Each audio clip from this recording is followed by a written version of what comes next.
Hey folks, welcome back to my channel. This is It Is Finished Ministries. Again, my name is Ursula Cockrell. I wanted to do a follow-up study based on what I covered last week, and because I got a lot into kind of the nature of this spiritual resurrection, the reconciling of the world unto Christ, how this was the resurrection spoken about in the Bible. And so I really wanted to kind of expand on that in this video. If you didn't get a chance to see that, go back and watch my last video. And so that way this one will make a lot more sense.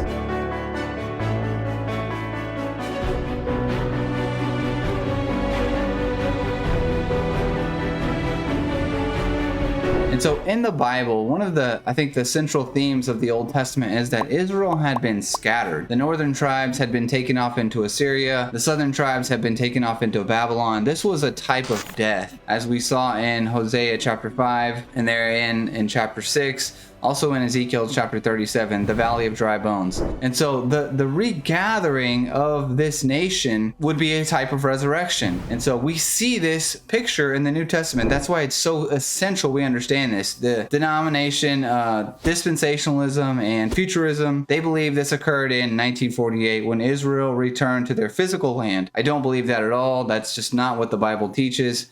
Adventism altogether, as coming out of that, they don't even recognize this because I don't think it's something they truly understand. And so it's essential we really grasp what this regathering of Israel was and when it occurred, because it's a central theme in the scriptures, and it's this resurrection that Paul is speaking about. So the Bible tells us that Jesus was sent to the lost sheep of the house of Israel. In Romans chapter 11 verse 15, Paul discussing Israel, he says, "For if their being cast away is the reconciling of the world, what will their acceptance be but life from the dead?" So again, a very profound statement he makes. The reconciling of Israel will be life from the dead, resurrection. Jesus was also sent to gather the Gentiles, as we read in John 11:52. Not for that nation only, but also that he should gather together in one children of God that were scattered abroad. And so here we have Christ not only gathering Israel, but the Gentiles. And this is the picture we see in the New Testament. In Isaiah 11 verse 12,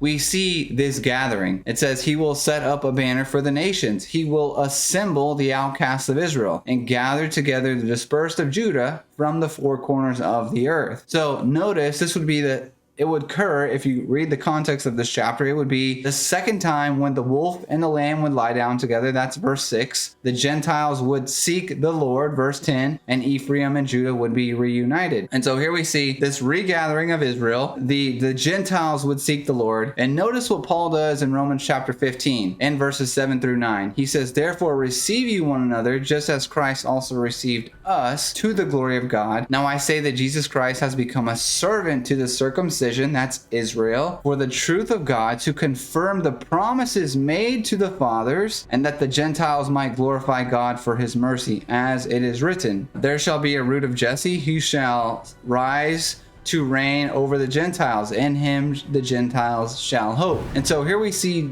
Paul saying Christ was there to confirm the promises made to the fathers, that's the prophets, and in doing so, he would rise up as a root of Jesse. He would call Gentiles unto himself, and the tribes of Israel would be regathered. So here we have Paul in Romans 15 telling us exactly when this regathering would happen. It was in the first century. Gentiles were being called into the church. The scattered sheep of Israel were being gathered together. And so I hope you can see that this is taking place in the first century, not in 1948. It's not something that is really going on today, even though we do see people coming to Christ. But the ultimate fulfillment of this was in the first century. Okay, so Isaiah 49 verse 6 also speaks of this regathering of Israel. It says, "And he said, is it a light thing that you should be my servant to raise up the tribes of Jacob, to restore the preserved of Israel? I will give thee also a light to the Gentiles, that you may be my salvation unto the end of the earth." And notice in verse 8, it says this gathering would occur at the acceptable time, in the day of salvation. That's when this regathering would be. In the acceptable time, the day of salvation, the tribes of Jacob would be restored,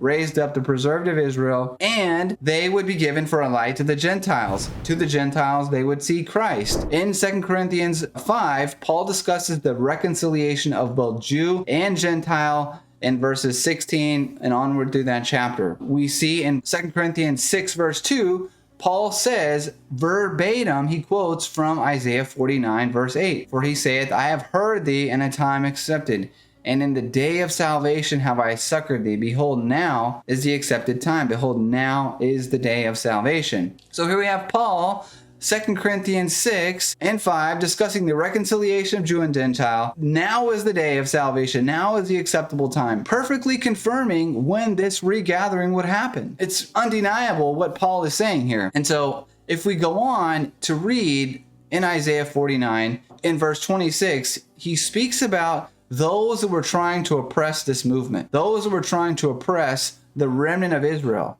He says, "I will feed those who oppress you with their own flesh. They shall be drunk with their own blood as with sweet wine." Now, if you're seeing imagery of Revelation here with the woman being drunk with the blood of the saints and the martyrs of Jesus, you should be, because that's exactly what John is depicting in Revelation 17. This picture of apostate Old Covenant Israel who was trying to oppress the church, the remnant of Israel. That's what the Bible is describing here. God said, "I would feed those who oppress you with their own flesh." Again, this was going back to Deuteronomy 28 in the siege of Jerusalem by Rome. The people there ate their own flesh. They ate their own womb, the children of their own womb. And so that's what this is ultimately getting at. Now, if you remember in Revelation chapter 7, when it describes the 144,000 coming out of great tribulation, they've come out of great tribulation, they have made their robes white. It tells us in that verse that they shall neither hunger nor thirst, neither heat nor sun shall strike them. Well, guess what? In Isaiah 49 verse 10, it tells us they shall neither hunger nor thirst, neither heat nor sun shall strike them. And so it's describing this 144,000, the remnant of Israel, who would go through this time of trouble, and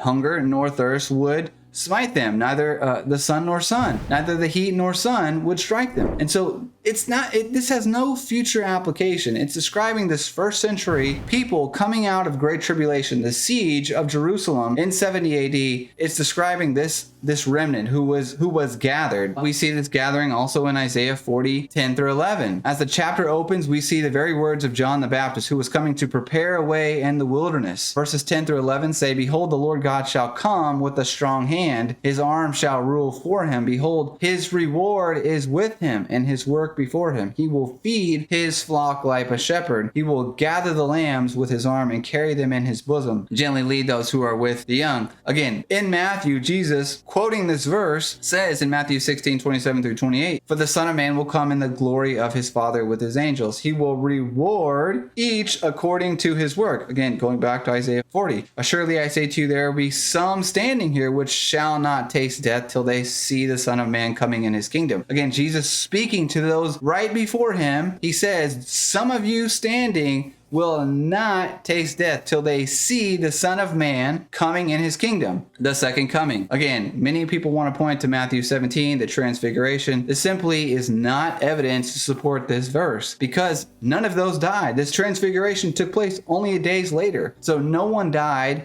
and this is not a fulfillment of Pentecost either. The only way you can actually explain this verse is in the siege of Jerusalem in 70 AD by the Romans. Many standing there would not die till they saw this event. And this would be when Christ would come with his reward to gather for the culmination, I would say, the completion of this gathering. In Isaiah 43 verses 5 through 7 depicts again the regathering of Israel from the east, the west, the north, the south. This is, if you keep reading verses 14 through 28 of that chapter, it describes the bondwoman Israel, Old Covenant Israel, being cast out. In Matthew 8, 11 through 12, Jesus says that many would come from the east and from the west and sit down with Abraham, Isaac, and Jacob in the kingdom of heaven. But the sons of the kingdom would be cast out into utter darkness. There would be weeping and gnashing of teeth. So here we're seeing Jesus drawing on Isaiah 43. In Galatians 4, Paul speaking about Israel, he calls them Hagar.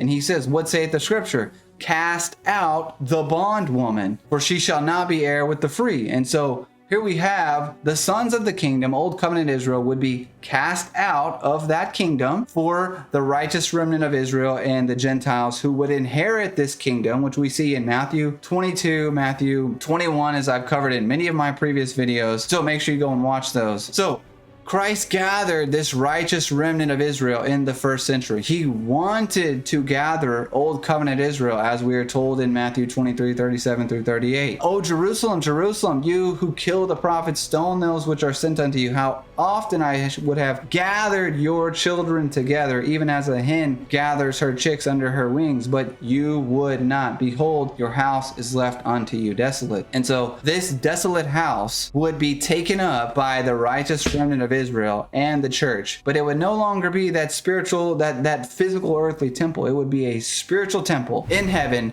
received down to the earth, the church, this spiritual temple. And so this is what's happening, friends. It has nothing to do with 1948. It has nothing to do with those people coming back into a physical land. This gathering took place in the first century. It culminated in 70 AD with the return of Christ to render his rewards to those who accepted him.